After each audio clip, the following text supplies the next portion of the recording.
He teaches people to become millionaires. Today, hear his money-making secrets. It was life-changing and just woke me up. Went from 48 to 100,000 1 year. What do the rich teach their children about money that the poor and middle class do not? Robert Kiyosaki teaches people to be millionaires. He teaches people to be millionaires. That's how he earned the nickname the millionaire school teacher. And he says that the rich have a very different way of thinking about money that anybody can learn. His book, Rich Dad, Poor Dad, has been on the New York Times business bestseller list for 8 months, and his unique advice may change the way you look at your money. This is a really important show. If you like money, if you need money, if you'd like to have some money, this is a show for you. Take a look. I've been rich and I've been poor, and I like rich much better. I found out that the secret to success is not hard work or luck. I found a new way of thinking that works for me. Do you remember these here? These are nylon and Velcro surfer wallets. When I was 26, I began marketing these products worldwide, and that's how I became a millionaire before I was 30. Besides building businesses, I also invest in stocks as well as real estate. I was able to retire at the age of 47. Today, I teach other people how to build businesses or to be investors. I must say I owe much of my financial success to a man I call my rich dad, who was my childhood best friend's father. He made me realize that there's a very big difference between what the rich teach their kids about money, that the poor don't teach their kids about money. My real dad, or my biological father, was the head of education for the state of Hawaii. I call him my poor dad simply because he was a high-paid government official. He made a lot of money, yet at the end of every month he was broke. My rich dad, on the other hand, was my best friend's father, and he ultimately became one of the wealthiest men in the state of Hawaii. And by the way, my rich dad was a high school dropout. One dad had a habit of saying, "I can't afford it." My rich dad, on the other hand, forbade his son and I from ever saying, "I can't afford it." My poor dad always said, "Our house is an asset, and it's our largest investment." My rich dad said, "Your house is not an asset, it's a liability, and if it's your largest investment, you're in financial trouble." My poor dad believed in job security. He said, look for a company that had excellent pay, good benefits such as medical, vacation, and other types of perks. My rich dad said that entitlement mentality kept people financially weak and financially needy.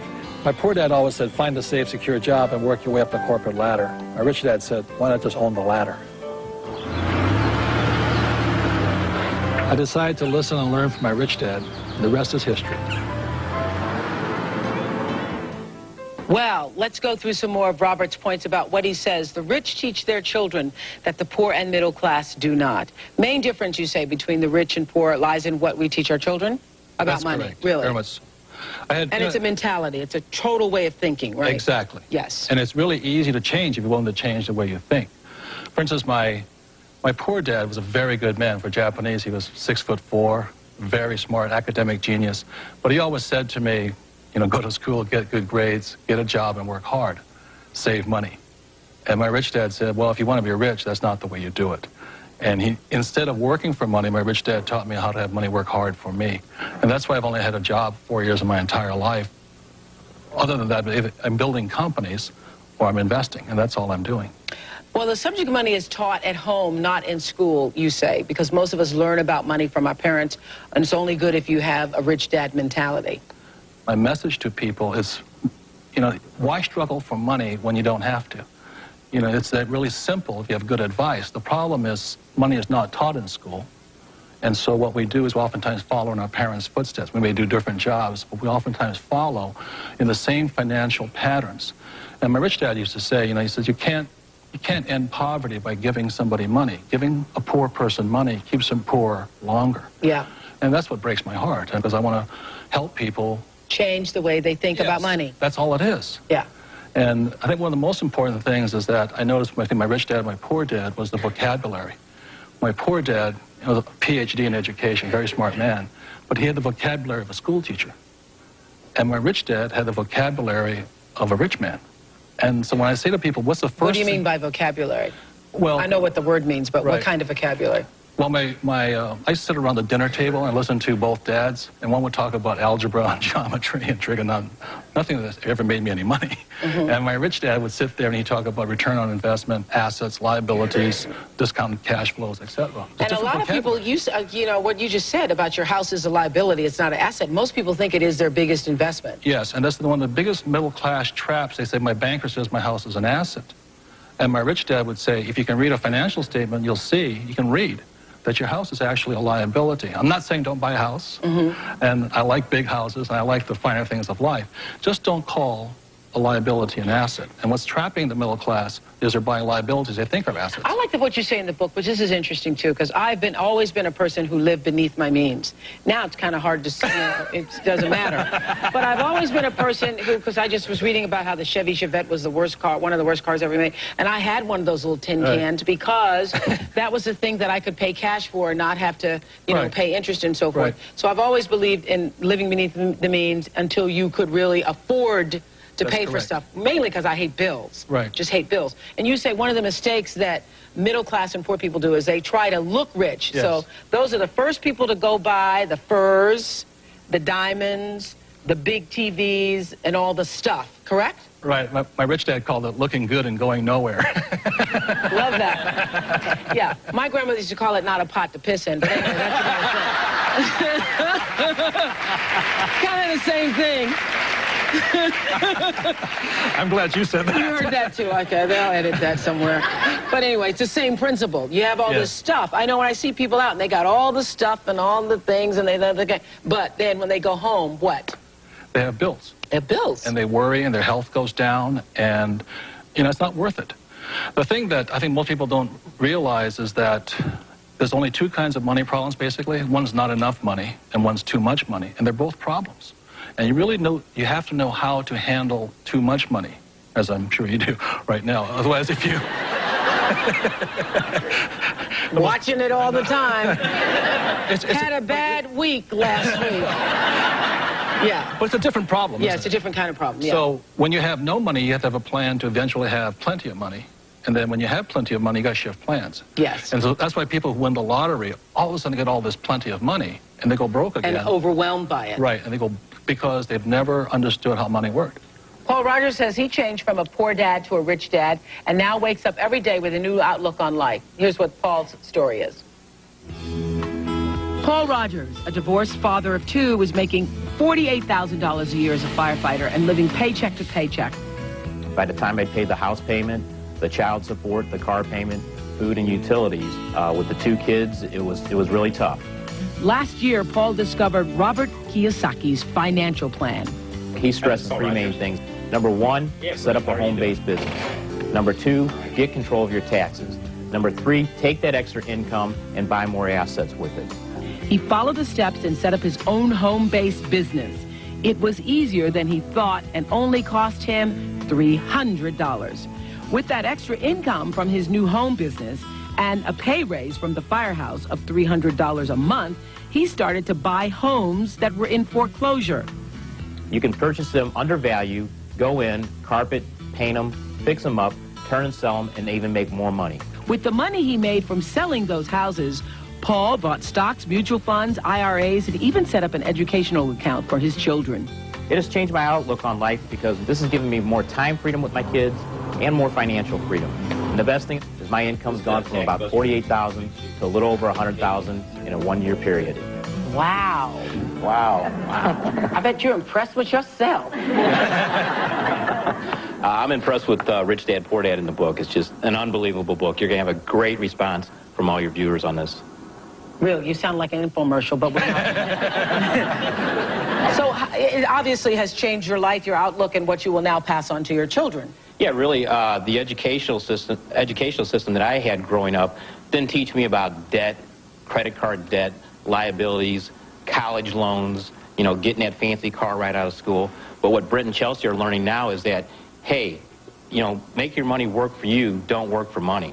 So it's been a big life-changing experience for me. So what exactly, because now people are going, what exactly caused you to go from 48 to 100 in a year? Well, that's a very good question. I think what it was, number one, I sat down and I actually wrote out what my goals were and what my dreams were, and I had never done that before. And when I actually wrote those on paper, I said to myself, well, how am I going to get there? What do I need to do? And that's what probably a lot of the viewers are going to say, yeah, this all sounds good, but tell me the answer. Well, the answer for me was I set up a home-based business. By doing so, it only cost me $300. I'm generating income from that and taking that income, buying real estate, put it in to the stock market, stuff like that. Buying more assets in my life and having my money work for me. But you also kept your other job. I'm still a full-time fireman. I plan on keeping that. I thoroughly enjoy my job. Yeah. We love firemen. Yeah. Have me on the Singles Show. Yeah, I will. Wait a minute. You don't need to. Yeah. I'm here. You don't need a show. Call the Oprah Show and give me a call. Okay. So your whole life has changed? Yeah, pretty much. I've got just a great outlook. I mean, when I wake up every day now, it's just like there's all kinds of opportunity out there. But it's really taking that first step and saying, you know, why am I here? You know, what do I want to do? Where do I want to go? Well, one of the things you say is that the poor pay their bills first, the rich pay themselves first. That's a really tough one, but it makes people kind of crazy. Yeah. Because the richest man in Babylon says pay yourself first. But what most people do is they pay their bills first and they never pay themselves anything. And that's a discipline I had to get into, was I always pay myself first, even when I had no money. And when I have all these bill collectors calling me, I use them as inspiration. You know what I mean? Really? Oh, when they're hounding, the government's hounding you, bill collectors calling, because I've been broke, so you understand what it feels like to be broke. When those guys are calling you, instead of, you know, shrinking and going into the shell and eating my pizza, I use it as motivation to go out and make more money. So I use my bill collectors as motivation, and that's why I paid myself first, even though sometimes I wasn't paying. What would you pay yourself? I always bought assets. I'd buy a house, or I'd put money in the bank and things like this. But it was just a habit. Exactly what you're talking about. It's up here. It's about changing the way you think. That's what the whole book is about. That's it, because we're our biggest asset. We're also our biggest liability. We are. Yeah, we are. I know. Yes. I read that. Thank you. Okay, during the commercial break, you said what? Stand up, say it again. You say that you can pay yourself first, pay your bills second, but if you do that, you still can't afford to buy a house. Say you bought a house. How am I going to get somebody to loan me the money to buy a house when I can't when I can't fully pay my bills as I'm paying them now? When I'm paying the minimum payment, let's say that. He doesn't understand the principle of pay yourself first. He's with a lot of people out there who are saying, look, I got the bill collectors calling. I'm scared to answer the phone because I don't have the money. So how am I going to now give myself money first when I got these people knocking down my door? That's what all these people are shaking their heads to. Right. They're thinking easy for you to say from where you're sitting now. Well, I sell. I'm a salesman. I go to work every day and I try to sell more and more and more to make more and more money. But that money's still going to my bills, so I'm not getting called by the credit collectors. One thing that Paul said right there, he starts a home-based business. The tax laws are written against, tax laws are not equal. And if you want, what I'm saying is, got to get educated here. So the tax laws are not equal. So if you're an employee and you work harder and harder, the government's going to take 50% no matter what. So by being a business owner, which is Paul did, he has tax advantages that the middle class and poor do not have. The taxes are the biggest expense in your life as a salesman. The more money you make, the more the government takes. So get control of your taxes first by setting up a home-based business. Take that tax savings now, pay down debt, and buy more assets in the real estate. And you said, well, I've got credit problems. I'm not going to be able to get a loan. Find a motivated seller. Find owner financing. There's all kinds of opportunities out there. Most of society, though, will watch this show and then they'll go back to just sitting at home at night. You really have to change what you're doing in your life. If you're not happy where you're at financially, you've got to do something drastically. Just saving money and investing is not enough. There is a complete mindset that goes on. I think that's what these people came. Paul was saying, because we all have the mentality in this country, you work harder, it will pay off in the end. It does not, because the government always gets theirs. Right. And then real estate is the least taxed income you can get. So when my wife and I were struggling, we saved $6,000. We bought that house. Thing went from $46,000 to $105,000. We had $50,000. But I think when people think of real estate, they think about the house that they would want to live in. So you start out buying something that you wouldn't necessarily want, and you use that to build more income. And that's what she did. She bought 7. Build more income. That's my idea. I want to buy a 3-flat, live in the basement, rent off the top two apartments, and have them pay my mortgage for me. Good. But I still need to come up with the original capital to buy the place. That starts with paying yourself first. Hey, Oprah. what people should be teaching in school, because I swear to you, we've all been taught be responsible, pay your bills first so that the people don't, you know, call you or not harassing you and so forth. What were you going to say, Paul? I would say I was doing with the real estate what Robert's talking about, but for $300, I set up a home-based business. Anybody in this room can do that, and you're going to save money on your taxes, number one, while you're generating income on your business. Once you've got that income coming in, you can do all the real estate that you want then. So it's really just getting out there and looking at the different opportunities. $300 investment.